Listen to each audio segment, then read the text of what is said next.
So several reports out today that Donald Trump, as usual, furious over the news. And when is he ever not furious? So this time it's particularly deep seated, and that is because several of his former colleagues have been arrested. Manafort and Gates, who worked on his campaign. Gates also continued to work at the White House. Manafort was his campaign chairman. Papadopoulos talking about how his campaign worked with the Russians and tried to coordinate with them. He even tried to get a meeting with Putin and Trump arranged at the campaign. So Trump, seeing this, is of course beside himself. So we have details of that. That's reported. Washington Post talked to 20 different insiders. So great report here on what actually happened on inside the White House yesterday.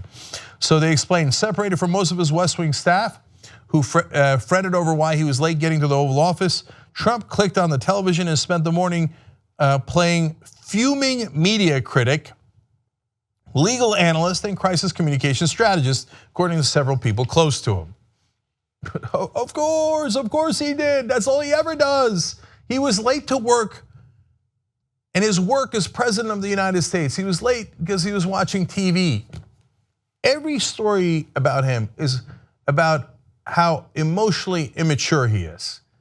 I keep calling him a child, but it's getting to be insulting to children. All right, more details. The president digested the news of the first indictments in special counsel Robert Mueller's probe with exasperation and disgust.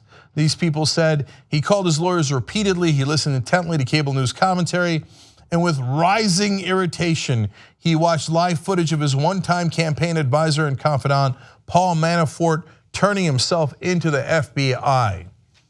And King Joffrey's anger grew and grew. Ty Cobb, his lawyer, put out, which is an awesome name, by the way, put out a statement and said, what are you talking about? Everything's fine, everything's hunky-dory. The statement read as such: this has not been a cause of great agita or angst or activity at the White House. Trump is spending all of his time on presidential work. Look, even if we didn't have the insider stories from Washington Post and CNN, no one believed that. Just spare yourself. You're embarrassing yourself. The idea that you'd come out and go, Trump's not bothered by any of this. Why would Trump be bothered? No, he's having a big, beautiful day. It's a tremendous day. Doing a lot of presidential work, reading the one-pagers that are sent to him with lots of pretty pictures. Now, what was the reality? But Trump's anger Monday was visible to those who interacted with him, and the mood in the corridors of the White House was one of weariness and fear of the unknown. Well, the unknown is both in terms of what indictments might come next and who might flip next, as Papadopoulos did, but also the unknown of when the child king is going to explode next. And the whole time his lawyers are telling him, 3 different lawyers, telling him, whatever you do, don't tweet, okay? Don't say anything in public, it can get you in trouble. And he's like, I want to tweet. And they're trying to contain him the whole time. And then his lawyer goes down and says, well, there's no agita here, everything's fine. Come, who are you kidding? So that was Washington Post reporting. Let's go to CNN now. I'm sorry, one more. This is a senior Republican that Washington Post talked to. They say the walls are closing in, everyone is freaking out.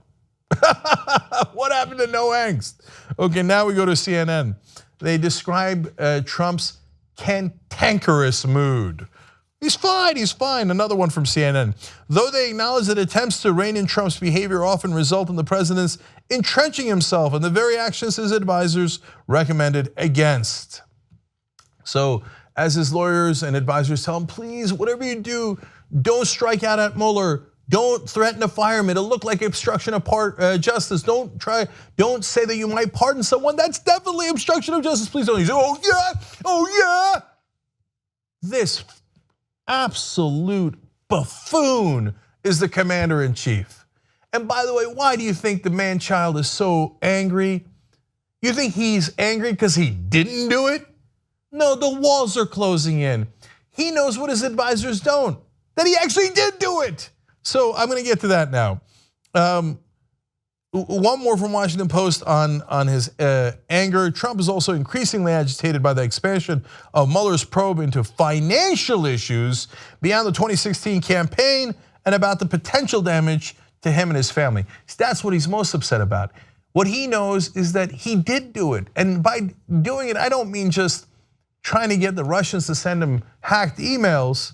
To him, that's an appetizer. Mueller, keep digging.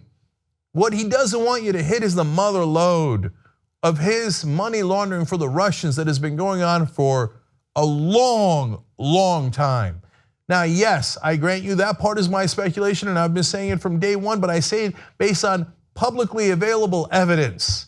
So now that's not good enough to indict Trump. That's not good enough to impeach Trump. That's why you need a real prosecutor like Mueller to keep digging and see if he can find what those connections are. Look, I could restate for you all the different things that are already public, how Alpha Bank, the largest bank in Russia, is pinging Trump's servers in the middle of Pennsylvania, how the Russians bought about a third of Trump Tower when Trump was about to go bankrupt. And then the houses and the real estate Trump would buy and then flip over at outrageous prices to the Russians. Why? They're laundering the money. It's super obvious. But his own naive lawyers are like, well, maybe we should work with Mueller. And he's thinking, are you nuts? If I work with Mueller, he's going to find out what I actually did.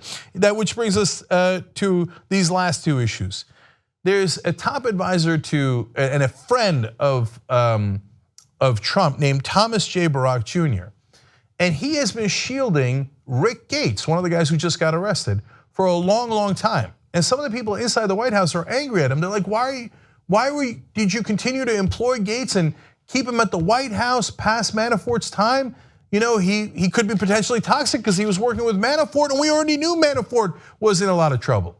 Because probably he knows something you knuckleheads don't know, which is that he's got to make sure that Gates is happy, otherwise Gates turns evidence against Trump. So this guy, Thomas Barack Jr., has been Gates's patron of late, as the Post explains, steering political work to him, and until Monday, employing him as director of the Washington office of his real estate investment company. Rick Gates works in politics. He doesn't know anything about real estate. One of Trump's top friends was paying Rick Gates until his arrest at a company that he had nothing to do with and no expertise. Gee, I wonder why they were doing that. Robert Mueller, keep digging.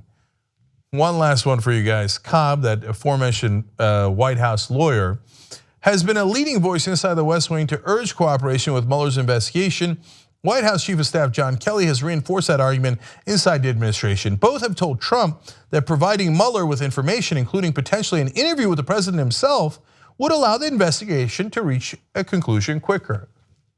Please, please do that. I mean, is Trump egomaniacal enough to think that he could trick Mueller? Oh, I hope so.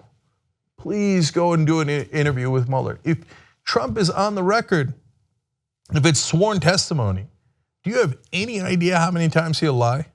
The over-under is 20, and that's in a 5-minute conversation. Look, Trump lies pathologically, regularly, in any circumstance, let alone when he's under investigation and he's trying to evade justice. Oh, please let him talk to Mueller. And besides which, look, the lying is bad. The trying to get the stolen emails from the Russians is bad, and those are actionable. But what I really want to know is what the core deal with Trump and the Russians were. That's why I hope he talks to Mueller, and because it will help probably figure that part of the story out, which I think is the most important part. But what these folks like Cobb and Kelly don't know, because they are innocent, they're not involved apparently, is that Trump actually is guilty. So they go there like, well, I mean, Mr. President, you say you have nothing to hide. So I'm an idiot and I believe you. So why don't you talk to Mueller if you have nothing to hide? Well, if you had nothing to hide, that would actually be very good advice. The reason it's not good advice and the reason why he's so angry is because he has a lot to hide. But I hope he listens to you guys and takes you up on your offer to talk to Mueller. Hey, and Donnie, if you're listening, if for some reason they replay this on Fox and Friends, come on, you're a very smart person. You're like a smart person. You've said it over and over again. I bet you could outsmart Mueller. Aren't you smarter than him? You should take an IQ test with him. Better yet, testify in front of him and show him how smart you are. Can't wait. If you like this video, you probably like independent media. The best way to support independent media, become a member of the Young Turks. tytnetwork.com/join.